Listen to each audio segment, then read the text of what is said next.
এই মুহূর্তে বড় খবর, যুবসাথী প্রকল্পে যারা আবেদন করেছিলে তাদের ব্যাংক অ্যাকাউন্টের উদ্দেশ্যে আজকেই টাকা দেওয়া হবে, এমনই ঘোষণা করা হয়েছে নতুন আপডেটে। এবং যারা টাকা পায়নি তাদের কি করতে হবে, কখন তাদের ব্যাংক অ্যাকাউন্টে টাকা ঢুকবে, কাদেরকে আগে টাকা দেওয়া হবে, প্রত্যেকটি বিষয় ইন ডিটেলসে আজকের এই ভিডিওতে তুলে ধরছি। ভিডিওটি প্রথম থেকে শেষ পর্যন্ত দেখুন এবং ভালো লাগলে অবশ্যই চ্যানেলটিকে সাবস্ক্রাইব করুন। যুবসাথী প্রকল্পের টাকা ব্যাংক অ্যাকাউন্টে কবে দেওয়া হবে, এই বিষয়ে অত্যন্ত গুরুত্বপূর্ণ একটি আর্টিকেল খবরে প্রকাশিত হয়েছে। সেটাই তুলে ধরছি যে যুবসাথীর 1500 টাকা এই সপ্তাহেই অ্যাকাউন্টে ঢুকবে এবং স্পেসিফিক্যালি বলে দিয়েছেন কবে এই টাকা ঢুকবে। তো অভিষেক বন্দ্যোপাধ্যায় বলেন যে রবিবার ব্যাংক বন্ধ, যারা প্রকল্পের নাম তুলেছেন সোমবারে প্রত্যেকের অ্যাকাউন্টে টাকা ঢুকে যাবে, অর্থাৎ অনেকের অ্যাকাউন্টে কিন্তু গতকাল টাকা ঢুকেছে। এবং এই বিষয়ে তিনি আরও বলেন, সোমবার ও মঙ্গলবারের মধ্যে প্রায় 89 লক্ষ অ্যাকাউন্টে টাকা জমা হবে। এখানে বলার উদ্দেশ্যই সোমবার চলে গেছে, আজ মঙ্গলবারের মধ্যে প্রায় 89 লক্ষ অ্যাকাউন্টে টাকা জমা পড়বে। এই যুবসাথী প্রকল্পে আবেদন কিন্তু প্রায় 1 কোটির মতো হয়েছে।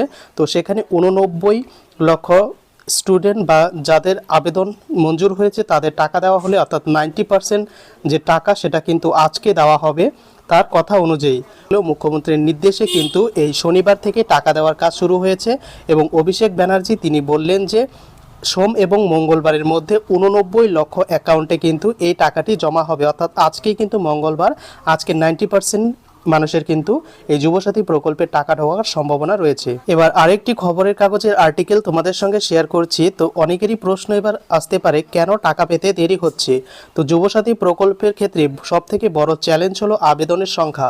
84 লক্ষ মানুষের বেশি প্রকল্পে আবেদন জানিয়েছে।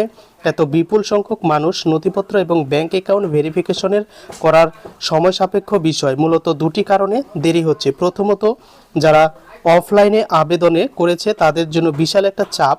যারা সরাসরি অনলাইনে আবেদন করেছিল তাদের তথ্য আগে থেকেই কিন্তু পোর্টালে মজুদ ছিল, কিন্তু যারা বিভিন্ন ক্যাম্পে বা দুয়ারে সরকারে গিয়ে অফলাইনে বা কাগজে ফর্ম আবেদন করেছেন তাদের সেই তথ্যগুলো এখন ডেটা এন্ট্রি অপারেটরদের মাধ্যমে কম্পিউটারে তোলা হচ্ছে।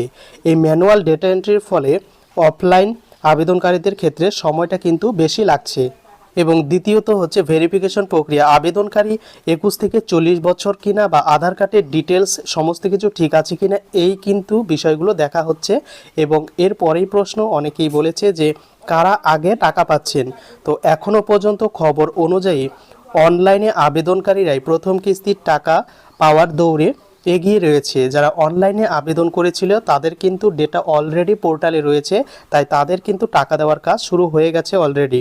যেহেতু তথ্য ডিজিটাল ফরম্যাট আগে থেকে সংরক্ষিত ছিল, তাই তাদের ভেরিফিকেশন দ্রুত শেষ হয়েছে। তবে আসার কথা এই যে অফলাইন আবেদনকারী তথ্য আপলোড হওয়ার সাথে সাথেই পর্যায়ক্রমে তাদের অ্যাকাউন্টে টাকা পাঠানোর কাজ কিন্তু শুরু হয়েছে। অনলাইন বা অফলাইনে আবেদন করেছে তাদের কিন্তু অনেকেই আজকে টাকা পাবে। এবং গতকাল খবরের কাগজে আরও একটি বিষয় প্রকাশিত হয়েছে যে 6 লক্ষ অ্যাকাউন্টে ঢুকলো যুবসাথীর প্রায় 90 কোটি। গতকালকে যুবসাথীর কিন্তু 6 লক্ষ মানুষকে এই টাকাটি দেওয়া হয়েছে, অর্থাৎ আরও কিন্তু 80 লক্ষ বা 85 লক্ষ মতো মানুষ কিন্তু এখনও যুবসাথীর টাকা পায়নি, অর্থাৎ কেবলমাত্র 6 লক্ষ পেয়েছে।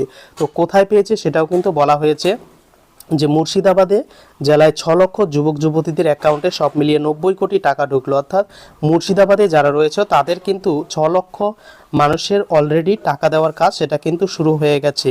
তাই যারা এখনও টাকা পায়নি তাদের টাকা কিন্তু খুব শীঘ্রই ঢুকতে চলেছে, কারণ এখানে বিভিন্ন district wise treasury bill pass করানো হচ্ছে, তারপর কিন্তু সেই ডিস্ট্রিক্ট ফান্ড থেকে টাকাগুলিকে ছাড়া হচ্ছে।